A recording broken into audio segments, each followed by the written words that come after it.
I think most of us would agree that we were all shocked by just how horrible Mercedes were out the gates back in 2022.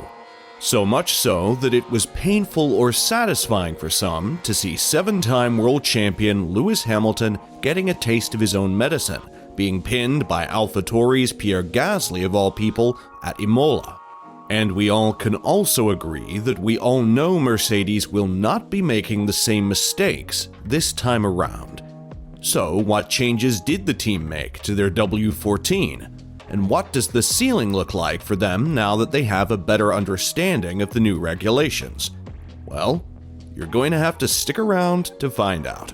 But before we spill the beans, consider subscribing to the channel so you don't miss out on our latest uploads. Now that's out of the way, let's get to it. Mercedes has revealed that they will be implementing sizable changes to their F1 cars in an effort to regain their competitive edge against their bitter rivals Red Bull and Ferrari, despite feeling they have the edge in their power unit's performance compared to that of Ferrari. As implied in the intro, Mercedes struggled to adapt to the new regulations in 2022, with Lewis Hamilton experiencing a specific aerodynamic problem that has been called porpoising, which hindered their ability to keep up with the two leading teams. Cue Hamilton's lowlights of the 2022 season, where the seven-time world champion would be eliminated in the first round of qualifications in Saudi Arabia and placed 13th in Imola. And to add insult to injury, he was lapped by his main competitor, Max Verstappen, despite having been in close competition with him for the championship the previous year. It looked so bad that for a majority of the season, the Silver Arrows team led by Toto Wolff would not win a single race all 2022 season long. Luckily for the team, George Russell put an end to these concerns by winning the Brazilian Grand Prix, where he finished first and led Hamilton to the finish line in a thrilling event in Sao Paulo. And as we now inch our way to the 2023 season, it has been reported by Racing News 365 that the team's W14 will be receiving two major changes that could help both Hamilton and Russell in achieving race wins with more of a regularity this upcoming season. As I've mentioned in a couple of videos before, Toto Wolff has mentioned that the W14's DNA will retain a good amount of its predecessor, and that the main changes will be under the bodywork, in terms of packaging, and under the floor, which will be redesigned in many areas, particularly the Venturi channels and diffuser throat. Basing off these statements from Toto, it is safe to say that the W14 will still be sporting slim side pods this upcoming season, a direct contrast to their competitors in Ferrari and Red Bull. Reports suggest that the new W14 model will feature a wider rear design for two reasons. The first reason is aerodynamic, as the car will have a flat section near the rear suspension, creating a T-shape at the rear to improve the performance of the diffuser by utilizing the beam wing. The second reason is related to the structure of the car, as the W13 had a large open floor space that was prone to flexing at the ends. To solve this problem, the thickness of the floor was increased, which added weight to the car. Another factor for teams to consider this season is the reduction of the weight of their cars, as the minimum weight requirement has been lowered to 796 kg.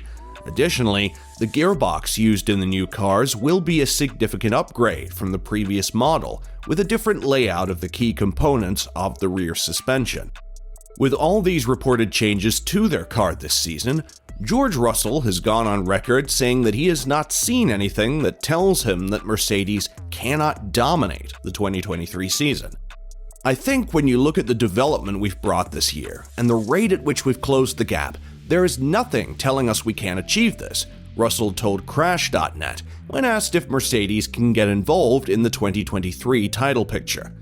We've been pretty clear now for about 2 months which targets we have to hit in terms of development, and I'm pretty confident if we do achieve that, we will have a car that can compete with Red Bull.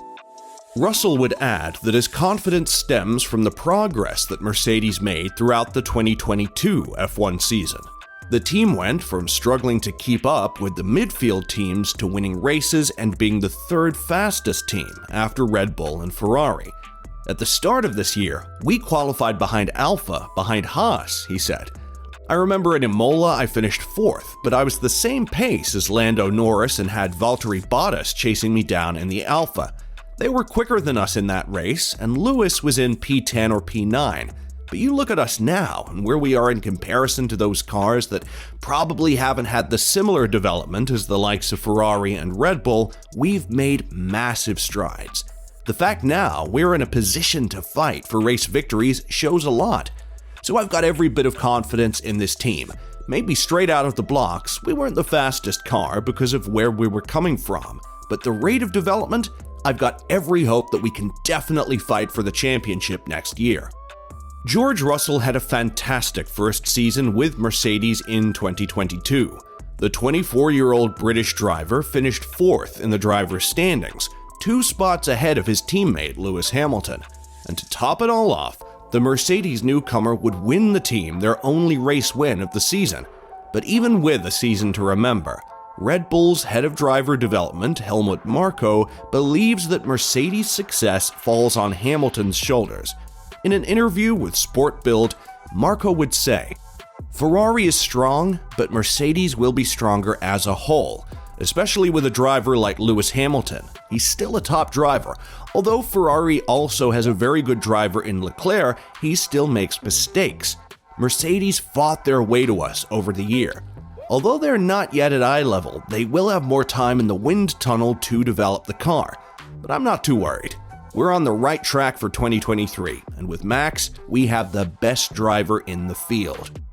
Speaking of Lewis Hamilton, we are well deep now into the offseason, and reports have stated that the 7-time world champion has not yet signed on the dotted line to extend his stay with the Silver Arrows team. When asked by Sports Bild if there were any ongoing negotiations about his contract, Lewis would respond with, "We haven't started yet. So far, there's been no time for this. We were on the road. Hamilton's current deal expires at the end of the 2023 season, but the Briton has accepted he would be looking to stay." But it seems as though team boss Toto Wolff isn't worried, as he would be quoted saying, "He's much more than a driver to us now. And although we're not talking about a career end, it's also important to speak about his role as an ambassador for Mercedes and the many sponsors we have and the implications he can have in our wider universe." And there you have it, guys. So where do you see Mercedes finishing next season? Let us know in the comments section below. And as always, don't forget to like and subscribe to the channel if you haven't.